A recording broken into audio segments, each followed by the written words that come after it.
हरिओम. श्री स्वामी समर्थ. स्वामी महाराज कोणीही काहीही दिलं तरी ते प्रेमाने खातात. सर्व प्राणी मात्रांवरती सारखंच प्रेम करतात. पण यातलं मर्म अनेकांना समजत नव्हतं. त्यामुळे व्हायचं काय?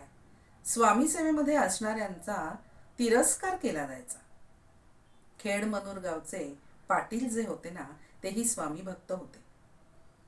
रोज स्वामी पूजन करायचं, स्वामी चरण तीर्थ प्राशन करायचं, हा त्यांचा नित्यनेम. पण गावच्या शास्त्रींना मात्र हे काही पटत नव्हतं. स्वामी सेवा बंद करा हं, नाहीतर पूर्णपणे आम्ही तुमच्यावरती बहिष्कार घालू अशी धमकीच दिली हो.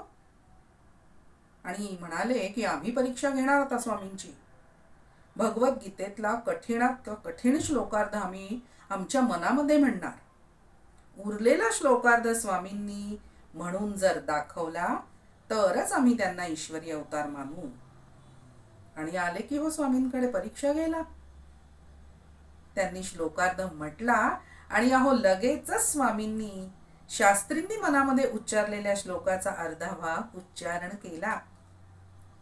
पाहता पाहता अहंकार गळून गेला शास्त्रींचा आणि संस्कृतमध्ये स्वामींची स्तुती केली आणि स्वामींचं चरणतीर्थ अगदी मनापासून शास्त्रींनी प्राशन केलं.